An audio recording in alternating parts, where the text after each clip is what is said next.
noite a todos, sejam bem-vindos à casa de Dr. Augusto Silva, nesta quarta-feira.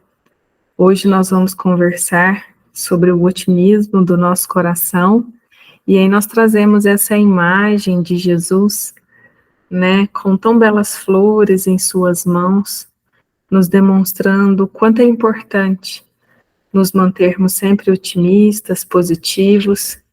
E para nós iniciarmos o nosso diálogo sobre o coração otimista, vamos lembrar qual que é o versículo que nos guia no estudo de hoje, que é um versículo de uma das cartas que Paulo escreveu aos Filipenses, e no versículo 14 do capítulo 2, Paulo diz: fazei todas as coisas sem murmurações nem contendas, né? Por isso, a gente focar no lado bom, no otimismo do nosso coração.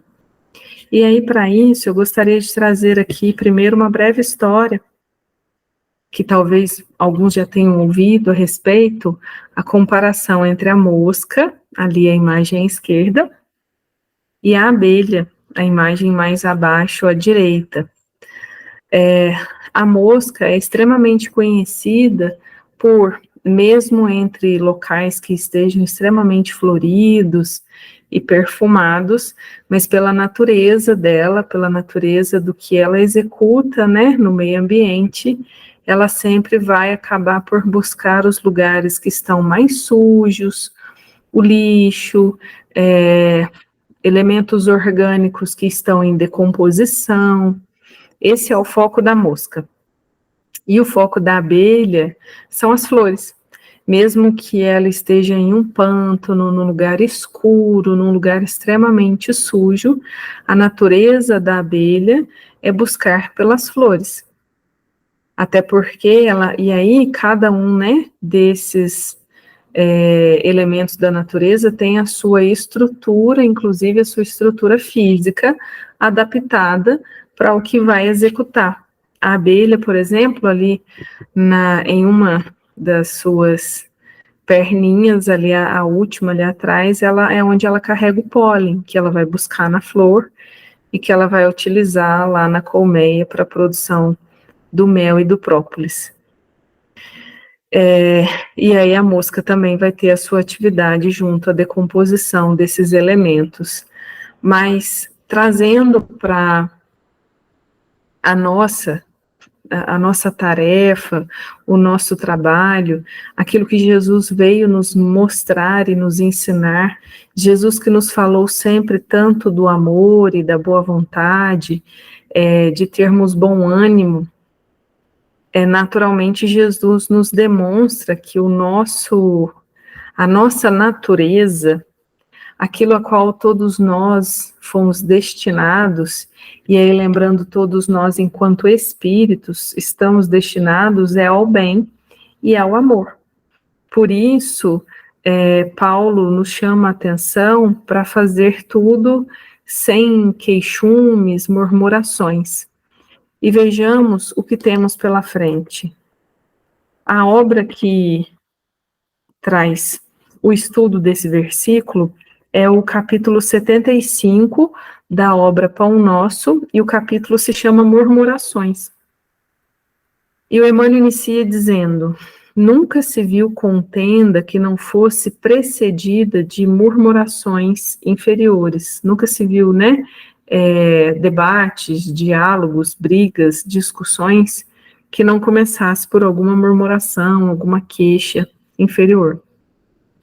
Infelizmente, né, é hábito antigo da leviandade procurar a ingratidão, a miséria moral, o orgulho, a vaidade e todos os flagelos que arruinam almas neste mundo para organizar as palestras da sombra, onde o bem, o amor e a verdade são focalizados com malícia. Olha só, né, o Emmanuel nos esclarece que o bem, o amor e a verdade estão sempre presentes. Mas, por vezes, nós nos reunimos em círculos e em discussões que focam esses elementos positivos com malícia.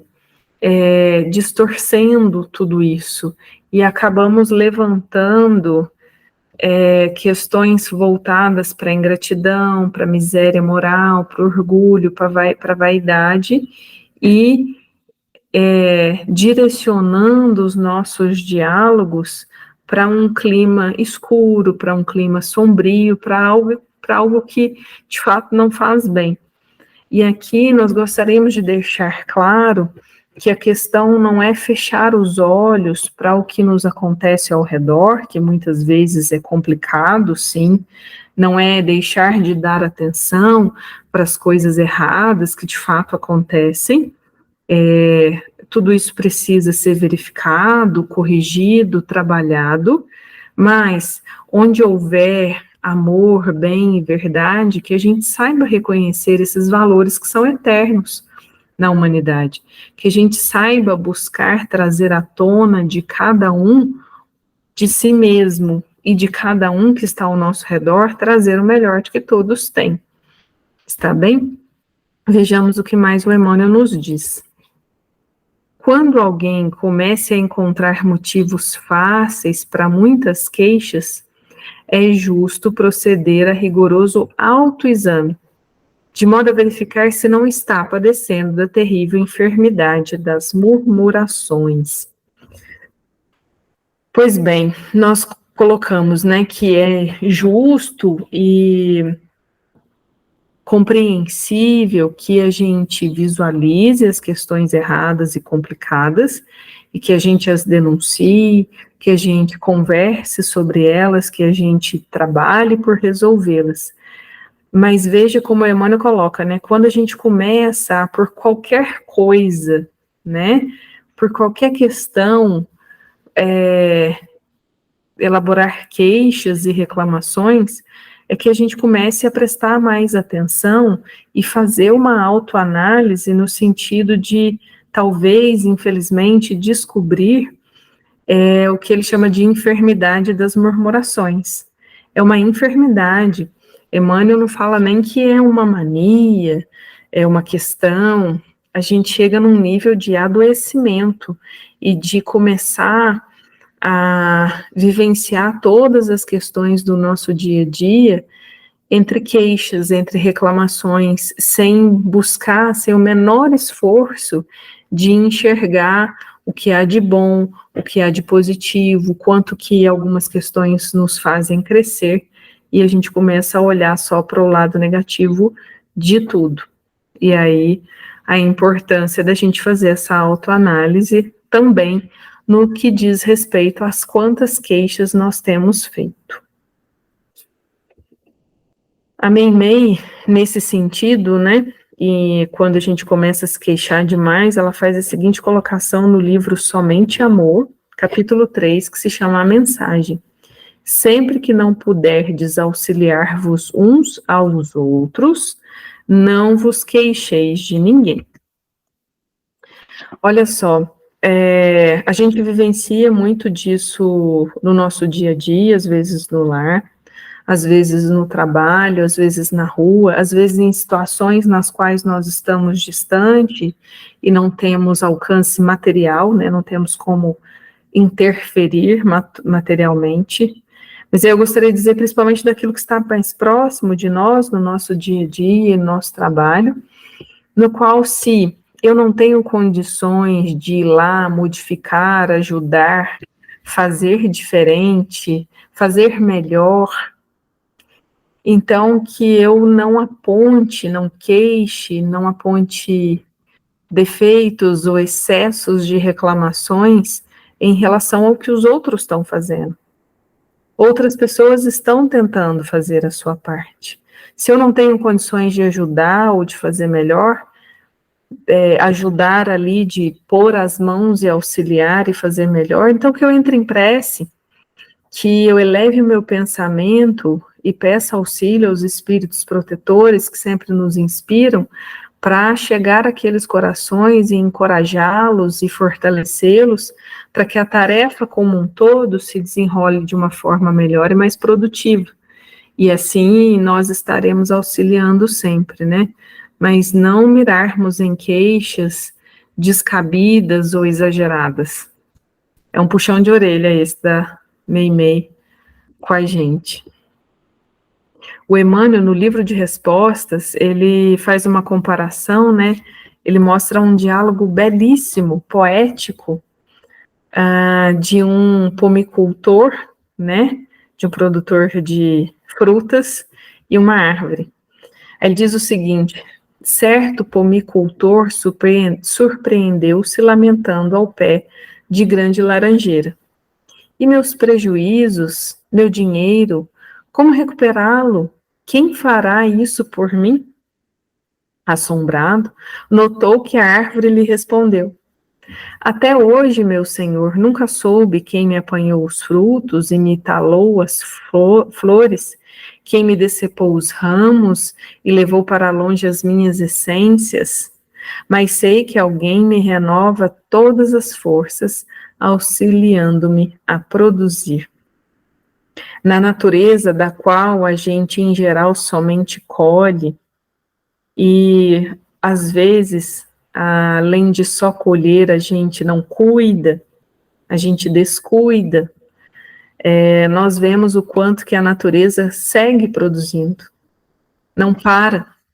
A não ser que, no caso da planta, né, que está sendo citada, a não ser que ela adoeça, a não ser que ela venha a perecer, o esforço dela contínuo é sempre por produzir, é sempre por seguir os seus ciclos de, às vezes, queda das folhas, de novo florescimento, de produção de novos frutos, de acordo com as estações. Mas a tendência da natureza é sempre seguir em frente, servindo. Mesmo que, né, na doutrina espírita nós saibamos que os reinos menos complexos o fazem sem ainda consciência, desprovidos de livre-arbítrio, mas estão aprendendo, né, até chegar no reino nominal, estão aprendendo a servir, a produzir sempre, independente das circunstâncias que se colocam. Então, que a gente aprenda também, né? Jesus também, quando esteve aqui, foi violentado de muitas formas, fisicamente falando, nos contextos nos quais ele esteve passando, esteve envolvido, sofreu uma série de acusações injustas, sofreu muitas questões injustas, e ainda assim ele seguiu servindo, e o que ele fala para o Pai ali no momento da crucificação é que o Pai tenha compaixão de nós, porque ele sabe que nós não sabíamos o que nós estávamos fazendo, nós não tínhamos noção do que nós estávamos fazendo. E aí eu me pergunto se hoje nós já temos noção do que nós viemos fazer aqui, do que nós estamos buscando a cada dia que a gente acorda, a cada instante que a gente vem assistir uma palestra, ou quando nós conduzimos o nosso culto do Evangelho no lar, ou seja, qual for a religião que nós nos dispomos a seguir, qual é o motivo, com que desejo, com qual objetivo nós fazemos isso diariamente. É importante que a gente saiba por que que a gente vem, por que que a gente vai, das escolhas que a gente faz. E aí, voltando para a obra do Pão Nosso, o Emmanuel diz que aqueles que cumprem os seus deveres na pauta das atividades justas, certamente não poderão cultivar ensejo a reclamações. Geralmente quem está ocupado, está tão ocupado, está tão em movimento, em atividade, dedicado e focado naquilo que é necessário fazer, que dificilmente vai se perder, ou vai gastar energia, ou vai ter energia para gastar com murmurações, com reclamações. Geralmente, quando a gente está ocupado, e aí quanto mais elevada a tarefa, né, mais a gente vai estar envolvido, mais a gente vai estar protegido, e aí que eu gosto de lembrar que a gente se protege pela nossa conduta, é por aquilo que nos motiva, é por aquilo que nós nos permitimos guiar, que é isso que nos protege. Então, nós estaremos também naturalmente protegidos dessa postura de reclamações, de queixas, de murmúrios. Não vai sobrar energia para isso. Toda a nossa energia será dedicada ao bem, ao serviço, ao amor. Quanto mais nós quisermos assim fazer. E na obra Alma e Coração, capítulo 20, Acima de Nós, o Emmanuel explica que, né, e aí nós complementamos, né, no que diz respeito ao cumprimento dos nossos deveres, Emmanuel diz, nenhum de nós está órfão de amparo e socorro, luz e bênção, porque ainda mesmo fracassem todas as nossas forças na direção do bem para o desempenho de nossas obrigações, muito acima de nós e muito acima dos nossos recursos limitados e frágeis está Deus. Mesmo que a gente sinta as nossas forças físicas, mesmo que a gente sinta as nossas forças emocionais se esgotarem, se o nosso esforço está no sentido do bem, está no sentido do amor, está no sentido de nos melhorarmos, nós temos todo o amparo necessário. Acima de tudo, Deus está presente. Então, sim, a gente vai se cansar, sim, a gente vai se sentir exausto, mas se nós estivermos nos esforçando pela melhora, pelo bem, Deus está conosco. Se nós não estivermos no caminho correto, não é que Deus não está conosco, é porque nós não estamos olhando na direção dele. É que nós é que estamos escolhendo seguir um caminho que não nos leva de volta à casa do Pai, mas ele também está lá, nos aguardando simplesmente retomar o caminho correto, né? Então ele está lá de braços abertos nos aguardando, e se nós estivermos indo em direção a ele, naturalmente seu magnetismo vai sempre nos atrair para a sua proteção, para o seu acolhimento, para o seu amparo.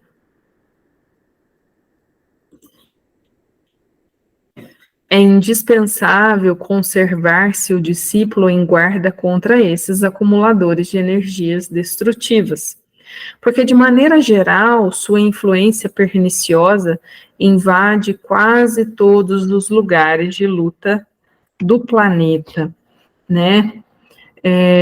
Esse tipo de ideia pessimista, esse pensamento mais triste, esse pensamento de ingratidão e de reclamações perante a vida, esse tipo de energia ainda ronda o nosso planeta de provas e expiações. Eu gosto de comparar quando nós estamos numa sala de aula, aí nós, com os nossos colegas, vamos fazer uma prova, na semana seguinte sai lá na porta da sala a lista de notas, e aí, se a gente tira uma nota ruim, mas vê que a média geral também foi ruim, a gente não se sente tão mal, né? Tá na média, né? É quase como dizer que não foi culpa minha, né? Todo mundo foi mal também. Eu não me sinto sozinho. Só que quando eu tiro uma nota ruim em meio a uma maioria que foi bem, dói muito.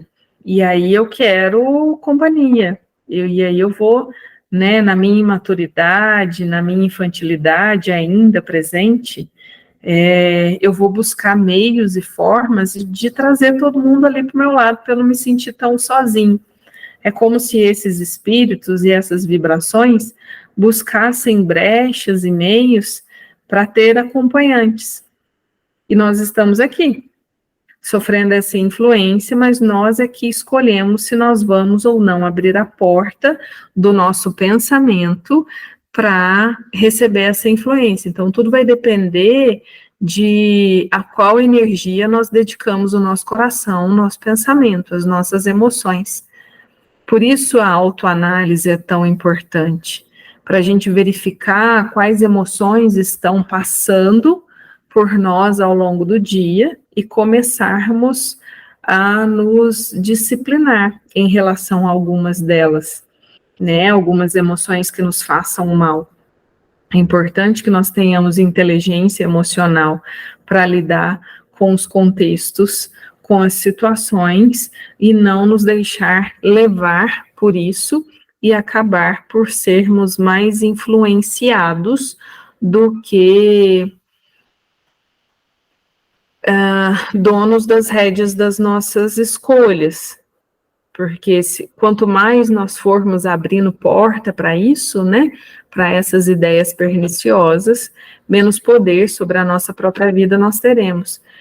Porque, diferente das ideias inferiores, quando nós nos dedicamos ao bem, quando nós nos dedicamos ao serviço de elevação, nos dedicamos à nossa reforma íntima, à nossa melhora, os espíritos elevados, os nossos espíritos protetores se colocam ao nosso lado para nos dar energia para que nós façamos essa construção. Eles não vão interferir, eles não vão fazer por nós, eles não vão invadir o nosso livre-arbítrio, mas estão ali à disposição. É como se eu, né, num momento cirúrgico, no momento de uma receita, e eu preciso de um determinado ingrediente, e aí que estaria mais distante, mas como é um serviço no bem, meu espírito protetor está do meu lado, ele vai lá e me entrega, me facilita o acesso a esse ingrediente, que aí ele me dá calma, ele ajuda a desanuviar aquilo que está no meu pensamento, no meu coração, e aí eu enxergo melhor as coisas para poder trabalhar melhor. Ou seja, ele não faz por mim, ele me ajuda a ter melhores condições de trabalho. Agora, no oposto, né, no caso das ideias inferiores, elas são extremamente invasivas, extremamente insistentes. Então, são alguns cuidados que a gente precisa tomar e de refletir, né, o que tem nos chegado ao pensamento e ao coração. E sempre nos balizar por aquilo que Jesus nos ensinou. Emmanuel continua dizendo que é fácil identificá-los, né, identificar essas ideias, esses espíritos e essas nossas tendências. Para eles, tudo está errado, nada serve, não se deve esperar algo de melhor em coisa alguma. Seu verbo é irritação permanente. Suas observações são injustas e desanimam. E a gente percebe mesmo, né, tem dias que a gente acorda assim, mas é importante que a gente não acorde assim todos os dias, que a gente não tenha uma semana assim. É importante que a gente preste atenção em si mesmo e se analise. Se a gente não está achando que está tudo errado o tempo todo, que nada serve, nada está bom, é importante que a gente queira melhorar e que as coisas melhorem, mas é essencial que a gente saiba trabalhar com as ferramentas que a gente tem hoje, que a gente tem no momento. A gente tem consciência no fundo da nossa alma e a gente reconhece, se a gente buscar, o que a gente precisa fazer. Bom, eu sei o que eu preciso fazer e de quais ferramentas eu disponho nesse momento para executar o que é necessário. Eu tenho isso. Então, vamos lá. É com isso que eu vou trabalhar. Porque se eu quiser esperar ou exigir condições que eu considero essenciais e importantes para seguir em frente, talvez essas condições não cheguem, até porque são condições que eu acho que são as melhores, não necessariamente são as melhores. A gente pode ter certeza que nós já estamos nas melhores condições para executar aquilo que nos cabe. Nós estamos no nosso melhor momento, mas nós precisamos colocar as mãos nas rédeas e seguir, né, e fazer aquilo que nos cabe. Lutemos quanto estiver em nossas forças contra essas humilhantes atitudes mentais. A gente precisa lutar. Tudo que a gente der conta para afastar, né, essas ideias inferiores. Confiados em Deus, dilatemos todas as nossas esperanças, vamos aumentar as nossas esperanças, certos de que, conforme asseveram os velhos provérbios, o coração otimista é medicamento de paz e alegria. Um coração positivo, lembra que Emmanuel fala no início, né, desse capítulo, que esses murmúrios excessivos por qualquer coisa se assemelham a uma enfermidade? Pois bem, aqui ele traz o remédio para essa enfermidade.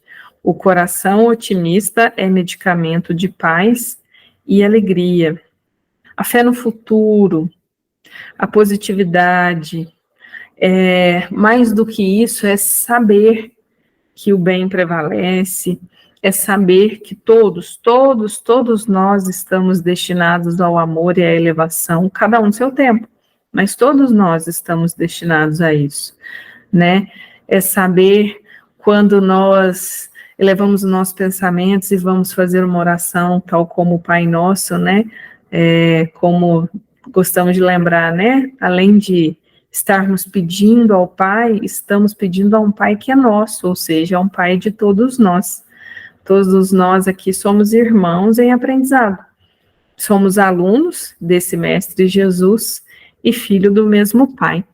E aí, para fazer uma breve conexão com isso tudo que o Emmanuel nos disse, de acordo com essa carta de Paulo, nós trazemos aqui um poema do Khalil Gibran que fala sobre servir e servir com amor, trabalhar com amor. E ele diz o seguinte: vós trabalhais para poder manter a paz com a terra e a alma da terra, ou seja, algo natural. Pois ser ocioso é tornar-se estranho às estações e ficar afastado da procissão da vida, que marcha majestosamente e com orgulhosa submissão em direção ao infinito. Gostaria de lembrar que o Khalil Gibran não é um autor espírita, ele era um poeta, e o quanto que a sua mensagem coincide, né, com as questões da lei da vida. Sempre vos disseram que o trabalho é uma maldição e o labor um infortúnio. Muitas vezes a gente vai para o nosso trabalho, né, bem desanimado. Muitas vezes a gente acorda desanimado, a gente olha para aqueles que estão ao nosso redor e acha que eles são uma carga para nós. Ou cometemos o equívoco de também acharmos que nós somos carga. Só que não, o trabalho, e aí não só o trabalho profissional, veja bem o que o Khalil Gibran fala, né? Mas eu vos digo que quando trabalhais, estáis a preencher um dos sonhos mais importantes da Terra, que vos foi destinado quando esse sonho nasceu. E quando vos ligais ao trabalho, estáis verdadeiramente a amar a vida. E amar a vida através do trabalho é ter intimidade com o segredo mais secreto da vida. Estar em ação, e a doutrina espírita nos lembra, né, que trabalho é todo serviço útil, estar envolvido com tudo isso, no bem, ser útil, servir, é amar a vida. É estar conectado com o que há de mais sagrado, com um desejo divino de que todos nós cresçamos e voltemos para o seu amor. E quando trabalhais com amor, estáis a ligar-vos a vós mesmos e uns aos outros e a Deus. O trabalho nos liga, o trabalho, o serviço, o movimento, a atividade no bem nos conecta. E o que é trabalhar com amor? E aí ele vai citando alguns exemplos, e o que eu gosto de destacar é esse, né? É tecer o pano com fios arrancados do vosso coração, como se os vossos bem-amados fossem usar esse pano. É pensar em tudo que a gente for fazer e entregar no nosso trabalho, como se a gente estivesse entregando para a criatura que a gente mais ama. É aquilo que Jesus fala, né? Fazer ao outro que nós gostaríamos que o outro nos fizesse. Então, é entregar como se fosse para os nossos bem-amados. E aí a gente conclui dizendo que o trabalho é o amor tornado visível. Então, fazer a parte que nos cabe, nos empenharmos em crescer, em melhorar, é concretizar esse amor que Jesus nos trouxe, nos ensinou, é trazer para além da letra que o Evangelho nos apresenta, né? Seguir de fato o seu exemplo em tudo, em qualquer instante do nosso dia. Que nós nos dediquemos a fazer isso, a tornar esse amor visível, né, a nos abraçarmos a Ele, acolher os nossos irmãos e nos sentirmos acolhidos, nos acolhermos nesse serviço no bem. Que todos tenhamos uma boa noite e nos reencontremos nessa e em todas as outras oportunidades de serviço no bem. Que assim seja. Muito obrigada.